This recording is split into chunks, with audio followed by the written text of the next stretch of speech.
We have a lot of West Coast teams playing tonight, but we don't have any actual games on the West Coast. So hockey will be kind of all together. Like, there's going to be a lot of games starting at 4 o'clock Pacific, 7 o'clock Eastern, and hockey will be done by about 8:30 Pacific, 10:30 Eastern, or 11:30 Eastern, sorry. So it's going to be kind of hectic for me tonight, and that's kind of how this thing works. Now, hopefully, on an unrelated note, but kind of, on Thursday, we're supposed to be going to the Arizona game. The roads out here, though, are absolutely treacherous. At least they were yesterday. Couldn't get out, so hopefully that's cleared up by the time that rolls around and we don't get a bunch of snow as well on top, because if I can't get out, if it's not safe to go, maybe a sparsely attended game. All right, let's start things off. Vegas in against Buffalo. This one, of course, 4 o'clock Pacific, 7 o'clock Eastern. Vegas 24-18-6 over their last 10. They're 5-5. It's been a bit of a slog for them lately, especially the last 3. Now on the road, they're 10-8-3. So I could qualify this as a trap game, and I thought about putting an Akbar magnet onto this one, but Buffalo at 20-19-7 over their last 10. They're 4-6, and at home they're 13-6-3. Honestly, the way the Vegas played over the last week, nobody should be a trap game for them. They should come out pretty intense tonight. And not only that, but Buffalo's home record's better than Vegas's road record. So this should all be stuff Vegas knows, and they should be as ready for as you can be. Now, goals for and against per game. Vegas is scoring 3.04. They're allowing 3.02 per game. Shots, they're taking 34.2 shots per game. They're allowing 30.6. On the Buffalo side, goals for and against, they're scoring 2.93 per game. They're allowing 3.17. Shots per game, they're taking 29.8. They're allowing 31.3. So it would not be a surprise if Vegas outshoots them tonight, especially in the second period. Vegas is very good at getting shots in the second period over the last couple of games. Scoring leaders and leaders overall, Pacioretty, 20 goals, is the leader there. He's been pretty darn solid for Vegas. Penalty minutes, there's tie for the lead there between McNabb and Reeves with 36 penalty minutes. Power play goals, Stone has 6 shots. Pacioretty has 203. So Pacioretty's taken a lot of shots as well. Goals, Eichel has 27 to lead the team there. Penalty minutes, Ristolainen has 34. Power play goals, Olofsson has 9. Shots, Eichel leads there with 157. And it is not unusual to see the guy who's leading you in goals get the most shots. Not that unusual, especially in this first game. So we'll see how this one goes. If Vegas is going to turn this around, it has to start tonight, because there's no room for error in the NHL right now. And the Pacific, there seems to be the least amount of room for error in. All right, moving along. New Jersey, yes, the Devils, in against the Toronto Maple Leafs. Now, the interesting thing about New Jersey and Toronto is they have the same record over their last 10 games. And everybody will talk up how well New Jersey's playing, considering their position in the league. And everybody right now is absolutely slamming Toronto into the ground. They're terrible. We overreact. We overreact to their winning and their losing. Honestly, they're in a playoff spot right now. We'll see how things go for them tonight. 17-21-7 is the overall record for New Jersey. So they're 6-2-2 in their last 10, but their overall record makes that road really difficult for them to travel if they want to get back into contention for a playoff spot. They're 10-12 on the road. Toronto's 24-16-6. They are also 6-2-2 in their last 10. At home, they're 11-5-6. So you can look at it and say they've only won 11 out of 22 at home, or they've only lost 5 in regulation out of 22 at home. That's all how you look at it. Now, scoring. Goals for, 2.62 per game for the New Jersey Devils. They're allowing 3.38 overall. Shots per game, they're taking 31.1 shots per game. They're allowing 31.5. On the Toronto side of things, goals for per game, 3.59. Goals against per game, 3.26. So Toronto is mildly better than New Jersey defensively, not by much. And allowing 8 goals against the Florida Panthers will do that. Shots per game, 33.6 for Toronto, and they're allowing 32.6. They're allowing more shots than anybody else on this first board, actually. That's a problem. And so we can point to their goaltending recently, but the defense has been an issue. Goals leaders for New Jersey. There's actually only one to mention here, which is Palmieri with 16. Penalty minutes leader is Simmons with 54. Power play goals, Palmieri with 8. Shots, Coleman, 134, leads the team there. Goals leader for Toronto is, of course, Austin Matthews with 31. Penalty minutes, Muzzin has 34. Power play goals, Matthews with 8. And your shots leaders, Matthews with 175. I did put players up here who are injured right now. It's because they still lead the team in those categories. And then it's a matter of, okay, so the physicality of Muzzin, who's replacing that? And with the Olofsson on Buffalo side of things, who's replacing him on the power play? Who's going to get those goals now? That kind of thing. So, Toronto and New Jersey, honestly, I wouldn't be surprised if New Jersey comes out and wins this one. But if New Jersey wins this one, then we'll be into full chaos panic mode for Toronto, for the fans, and for the media. Not for the fans as much. I'm going to, it's not for the fans as much, but it's still there. LA Kings in against Tampa Bay Lightning. And just on the face of it, this might be the easiest to pick tonight. It is the easiest to pick the Tampa Bay Lightning and say that the Lightning are going to win this. Now, in terms of overall records, the LA Kings are 18-25-4. Over their last 10, they're 3-7. So again, this is kind of an easy one to pick. On the road, they're 7-15-3. So all those numbers tell you LA's probably in over their heads. Tampa Bay's 27-14-4 over their last 10. Of course, they're 9-1. They lost their last game against New Jersey here, the Giant Killers. And so they're probably going to be kind of angry tonight. 14-7-2 is their record at home. And since they've only scored, 2 goals in their last 2 games, I would look for a bit of an offensive outburst. Now, LA, goals for per game, 2.51. Goals against per game, 3.09. That number has been higher this year. Shots per game, they are taking 33.5. They're only allowing 28.9. Honestly, they're not allowing it very many shots at all. That is the lowest number on the board. On the Tampa Bay side of things, goals for per game, 3.58. Goals against per game, 2.89. Shots per game, 32.4. Shots against, 31. So when you look at the goals against, they're only 0.2 below LA, which is closer than you'd think it would be when you look at the overall records. LA just can't score. Same problem that Anaheim has. It's a scoring problem. Goals leader for the LA Kings, Kopitar, 16 penalty minutes. Clifford has 43. Power play goals, Kopitar, Doughty, and Iafallo all have 4. And shots, Carter has 148. Now on the Tampa Bay side of things, goals leaders, because there's multiple, with 18. It's Killorn and Palat. Penalty minutes, Maroon has 58. Stamkos leads them in power play goals with 8. He also leads them in shots with 130. Again, this on paper looks like the easiest one, or on whiteboard in this case, looks like the easiest one to predict. But in the NHL, parity's a thing. We talked about that yesterday.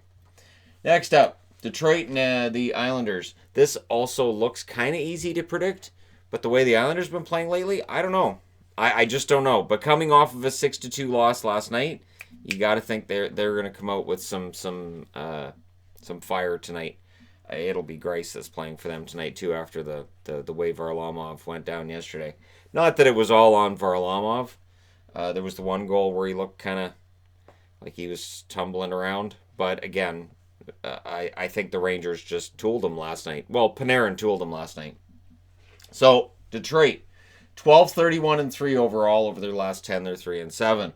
On the road, they're 4-16-2. Yeah, so while LA's road record isn't very good, Detroit's is absolutely abysmal. Now on the New York Islanders side of things, they're 27-13-4. They're 4-5-1 in their last 10. And at home, they're 14-5-3. So things have really fallen off for the New York Islanders. They're still 14 games above NHL 500 because of that great, huge, long winning streak that they had, unbeaten streak of 17 games, wasn't it? Something ridiculous. And so it is easy to look at the Islanders' record and say, well, they're still fine. So there's no reason to panic. However, they do need to get this straightened out. Goals for per game, well, Detroit, 2.15. That's lowest in the league. Goals against per game, 3.78. That's highest. Those numbers, that adds up to problems. Shots per game, 27.9 for the Detroit Red Wings. They're allowing 32.2. Still a lower number than Toronto's. On the Islanders side of things, goals for per game, 2.75. Goals against, 2.64. Shots per game, 29.4 for the New York Islanders, which is one of the lowest numbers on the board, and 31.5 shots against. So there are some flaws in the Islanders game, and there was an article last week on TSN about how goaltending's kind of bailed out the Islanders because the overall numbers show you that they're kind of an average team, but the goaltending has been excellent. So if the goaltending becomes a problem, that could lead to the Islanders falling off a bit in the standings. Goals leader for Detroit is Bertuzzi with 16 penalty minutes. Green and Mantha both have 26, or 28, I should say. Power play goals, Larkin and Fabry both have 5. Your shots leader is Dylan Larkin with 142. On the Islanders side of things, Barzal leads the team in goals with 17. Penalty minutes, Johnston with 66. No shocker there. Power play goals, Nelson has 4, and Brock Nelson leads them in shots with 125. And he is just behind Barzal for the goals lead on that team as well. So the New York Islanders need a bounce-back game, and the good news is they've got the Detroit Red Wings in town. Pretty good team to bounce back against. That being said, I need to change boards. If you have a Penguins fan in your life and they have a little extra spring in their step today and they seem quite happy and they're introducing themselves to random strangers, it's because Sidney Crosby's back. And this game and that game's 4 o'clock Pacific, 7 o'clock Eastern, so that's 6 games starting at the same time, and then there's one starting half an hour later, so that's 7 games. It's a lot. Minnesota 20-19-6 overall. Over their last 10, they're 4-5-1. On the road, they're 9-14-2. The Pittsburgh Penguins are 28-12-5 overall. Over their last 10, they're 7-2-1. At home, they're 16-5-3. So the overall numbers tell you Minnesota's in over their head to start with, and now they have to deal with the emotional return of Sidney Crosby and what that means to the Penguins. And it is ridiculous to me, too, that we will have the debate about whether or not Crosby coming back is a good thing for the Penguins. Of course it is. Of course it is. How many Stanley Cups have they won with Crosby? Yeah, it's a good thing when Crosby comes back. But there'll be some debate about whether or not it might hurt the team's performance because they've played really well without him. And yeah, I don't think it should be a problem. On the Minnesota side of things, goals for per game, 2.98. They're allowing 3.29 goals against per game. Shots, they're taking 29.4 shots per game. They're allowing 31.5. So those numbers all kind of match up. Where they're allowing more shots, they're allowing more goals, and it all makes sense. Now on the Pittsburgh side of things, they are scoring 3.36 goals per game, allowing 2.71. Shots per game, 32.9. They're allowing 29.7. You look right next to them here. Their goals for per game is almost identical to Boston's. And yet, with all the injuries Pittsburgh's had, it's amazing that that's actually a thing. And their goals against, again, compared to Boston, it's only a 0.2 goals per game difference. It's insane. And for Pittsburgh, they are within shouting distance of tops in the division and within shouting distance of a President's Trophy. Now, goals leader for the Minnesota Wild is Eric Staal with 16 penalty minutes. Hartman leads with 50. Power play goals, Staal and Parise lead with 5 each. Shots, Matt Dumba with 110. So he's their shots leader. On the Pittsburgh side, this is where it's the Gensel show. It won't be the Gensel show for long, but it is right now. Gensel has 20 goals to lead the team. Penalty minutes, Malkin has 34. Power play goals, Gensel with 6. And shots, Gensel with 127. I think this Sidney Crosby guy may very well be able to fill some of the void left by the loss of Jake Gensel. Isn't that weird? It's really strange to me that that's a thing. But so a big return in for Minnesota fans. Of course, tonight Crosby's going to come back. And it's a road game for Minnesota, and they haven't been great on the road. So we'll see how things go. All right, Boston coming off of, an overtime loss point. Wow, they're up to 12. 27, 8, and 12. So here's where it gets ridiculous. They have 27 wins. Pittsburgh has 28. Vancouver has 25. So that 27 wins is something to keep an eye on because, honestly, they've won 27 out of 47 games now. They're 6-1-3 in their last 10. On the road, they're 12-6-3 because of that Shootout loss last night against Philadelphia. Now they're in against a Columbus team. It's played pretty well. 22-16-8 overall. They're 6-2-2 in their last 10. Same mark as Toronto and New Jersey. At home, they are 12-9-2. So Columbus at home, they're not too bad. Goals for per game. Boston 3.38. Goals against per game 2.51. Shots per game, 31.3. Shots against, 31.1. So they're almost even in shots against to shots for. Goaltending's definitely helped Boston for the most part. So when their goaltending looks average, they struggle. Goals for per game for Columbus, 2.63. Goals against, 2.65. So low-scoring games with Columbus. If this one turns into a free-for-all, that would favor Boston. I don't think it will. Shots per game, 32.3 in favor of the Columbus Blue Jackets. Against them, 29.9. So they are out shooting their opposition relatively well. And we'll see how things go tonight. Because for Boston, they're 1 point out of first overall in the NHL. And 12 of those points are from overtime or shootout losses. Yeah. Goals leader for Boston, of course, is Pastrnak with 36. Marchand leads them in penalty minutes with 49. Power play goals, that's Pastrnak with 16. Shots leader is Pastrnak as well with 186, which will surprise nobody. On the Columbus side of things, Dubois and Werenski lead them in goals with 15. Penalty minutes, Foligno leads with 50. Power play goals, Werenski has 4. Shots leader is actually Bjorkstrand with 122. So, yeah, this game should be a low-scoring game. I think coming off of last night's 5-2 blown lead, I think Boston will be a lot smarter defensively, which may limit their offense a little bit. I would expect a pretty low shot total in that first period for both teams, and it may open up a bit in the second. But yeah, it's been a frustrating season on some level, and yet there's a lot of people watching this going, they're 1 point out of first. What are you worried about? Yeah, it's the 12. It's the 12 that makes me worry, because it's one of those things, I've talked about this before. I'd feel better if they were losing in regulation, because then you can't, as a team, go, well, we got the point out of this, so we did pretty well. That's where I get nervous. All right, moving along. Chicago's in against Ottawa. This one starts at 4:30 Pacific, 7:30 Eastern. The Chicago Blackhawks, again, they're kind of running out of time to make a big run to get into a playoff spot. There's just there's too many teams in between them and a playoff spot, and we're getting to this spot where it may be too many points. They're 20-20-6 right now. 6-4 in their last 10. On the road, they're 9-9-3. They're in against Ottawa. The Ottawa Senators 16-22-7 over their last 10. They're 2-4-4, so they're losing plenty. And at home, they're 11-7-3. So we're back to that point where Ottawa fans should be like, okay, good. We're not winning too many games. We're not going to win our way out of a really good draft pick. Right, you got San Jose's too, so that's probably going to be a good pick as well.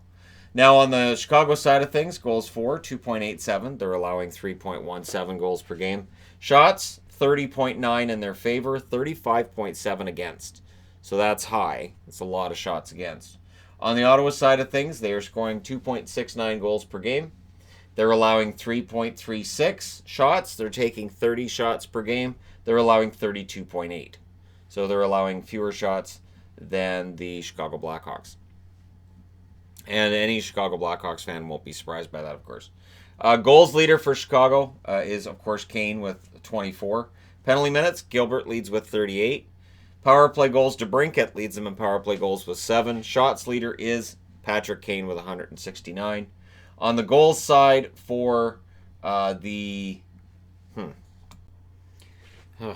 this is what happens when I do these late at night. And I was kind of sick last night too, so anyways. I had Philadelphia numbers on the board. Right? And there's people in the comments saying, well, you got Philadelphia under Ottawa. Yeah. You just go into the app. The funny thing is I went in to fix it, and then I picked Philadelphia again. Like, no, not Philadelphia stats. Ottawa. All right. Ottawa's leading scorers. Duclair with 21 goals leads the team there. Penalty minutes, Borowiecki has 54. Power play goals, Duclair has 5 to lead the team in that category. Shots leaders, Brady Tkachuk with 161. So, yeah, for the overall numbers, Borowiecki, how long is he going to be a member of the Ottawa Senators is a question I've been asking myself. because honestly, if they don't, if Borokop wants more money than they want to pay, I think he may end up being a pretty decent rental. He's putting up good numbers. He's been an overall decent player. And yeah, that's the one I'm watching. I know other people are going to be watching Pajot a lot, and Pajot, of course, is going to get a bigger return than Borowiecki, but I think Borowiecki's done a good job of creating a market for his services as well. All right, now we can go to the next game, which is Vancouver and against Winnipeg Jets. I'll get this one done in about 3 more hours with all the stoppages I'm having this morning. 8 o'clock Eastern, 5 o'clock Pacific time for this one. The Vancouver Canucks are 25-17-4 over their last 10. They're 8-2. Now, on the road, they're 11-12-1. So, they can get back to 500 on the road with a win today. Let's see if they can get to 500 with a win today. They beat Minnesota. They beat Buffalo. Now they've got a team that, may very well trip them up a little bit. Winnipeg's 24-18-4 over their last 10. They're 3-5-2. They've already shown this year and last that they can beat the Canucks. Now, at home, they're 10-10-2. The good news for Vancouver is Winnipeg struggles at home the way Vancouver has its struggles on the road. Now, if Vancouver wins this game, they go to 3-2 on this road trip. If they lose this game, they drop to 2-3 or 2-1 on the road trip, which is still not bad, especially considering that disastrous start in Florida. Now, goals for and against. Goals for per game for Vancouver, 3.30. They're allowing 3.09 per game, which is high. Shots per game, they're taking 31.4. They're allowing 32.8. That shots against has been creeping up. I know it came down over the last couple of games, but overall it's been creeping up. They've got to get that down again. They're allowing too many shots, and as much as I love Markstrom as much as the next person, but if you're allowing that many shots, goals are going to go in. On the Winnipeg side of things, goals for per game, 3.00. They're allowing 3.02 goals per game, so they're right close in goals for and against. Shots per game, they're taking 30.8. They're allowing 33.1. So they're allowing too many shots as well, and Winnipeg fans know this. Well, we need Hellebuck to steal games. Well, Canuck fans can yell, we need Markstrom to steal games, and that's where the teams are very, very similar. Goals, your leader for Vancouver, of course, is Elias Pettersson with 21. Penalty minutes, Edler leads with 40. Canuck fans know about Edler taking penalties. Power play goals, Miller and Pettersson both have 7. Shots, Brock Besser with 141. So there's no question about whether or not Besser's taking the shots. He just hasn't had as many go in as I think some people may have expected, but he's still up to 16 goals? That's not bad. Goals leaders for Winnipeg. Connor and Scheifele with 22. Penalty minutes leader is Scheifele with 32. Power play goals, Scheifele and Connor each have 7. And to round out the Connor Scheifele show, shots, Connor with 122 for the Winnipeg Jets. You'll notice Laine's not on the board. Laine was second in a lot of these things, just not on the board today. But it does show that for Winnipeg, they rely on a few guys, and Vancouver kind of relies on a few guys as well. And so whoever shuts the other team's first line down better probably wins this game. That being said, I need to change boards again. Alrighty, so Dallas is in against Colorado tonight, so I'm taking some risk in wearing a Dallas jersey. I don't normally wear a jersey of a team that I cheer for in the preview video, but today I thought, you know what? Believe in Dallas. Dallas is 26-15-4 overall. Over their last 10, they're 7-3. On the road, they're 11-9-2. Now, the Colorado Avalanche are 25-15-5. Over their last 10, they're 3-5-2. It's been a mess lately. And on the road, they're 11-7-3. Now, the overall numbers are still pretty good for Colorado, although they're allowing too many shots as well. Goals for Dallas, 2.64 per game. They're allowing 2.33. And it is a dead horse, but Dallas's offense, I still have my concerns. Shots per game, 30.6. Shots against per game, 31.6. On the Colorado side, goals for per game, 3.60. Goals against, 2.96. Shots per game, 32.9. Shots against per game, 32.6. So Colorado probably leads this game in shots when the day's over, but it'll be a lot of shots, according to their recent trend. So for Colorado to turn this around, I think score early, get yourself a lead, and hope that one of the two goalies is going to have a big bounce back and go on a run here. Francouz is the better goaltender, I believe, but both of them have had their struggles recently. Hintz leads the Dallas Stars in goals with 15 penalty minutes. Radulov and Perry both have 36. Power play goals, Radulov with 7. Shots, Tyler Seguin with 160. On the Colorado side of things, McKinnon leads them in goals with 27. Penalty minutes, Kadri has 77. So that's like enforcer numbers compared to most other guys right now in the NHL. Power play goals, McKinnon has 9. He also leads them in shots with 210. So it is the Nathan McKinnon show. We know this. And for Colorado, that's the key. Get McKinnon going. And if they can get McKinnon going, like I said, get a goal early on Dallas, make them doubt themselves a little bit. Dallas has been one of the most hot and cold teams in the league when you look at their record. Really ice cold start of the season. They went on that really, really great streak of wins. They had that slump, and then they had that winning streak that just got snapped in their last game. So maybe they enter another slump. I have no idea. It is extreme peaks and valleys for the Dallas Stars right now. And a lot of it rides on their goaltending and on keeping the scoring in the games down. And we'll see how things go for them tonight. All right, next up. Nashville in against the Edmonton Oilers. These are the 3 games that start at 6 o'clock Pacific, 9 o'clock Eastern. So, yeah, everything overlaps tonight. At some point tonight, there will be 11 games playing at the same time. Because the schedule maker hates me. Just like I got the tickets for the game on Thursday, and there's 13 games on Thursday. So, yeah. Nashville, I didn't think that one through. I would not have got those tickets if I knew there's 13 games on Thursday.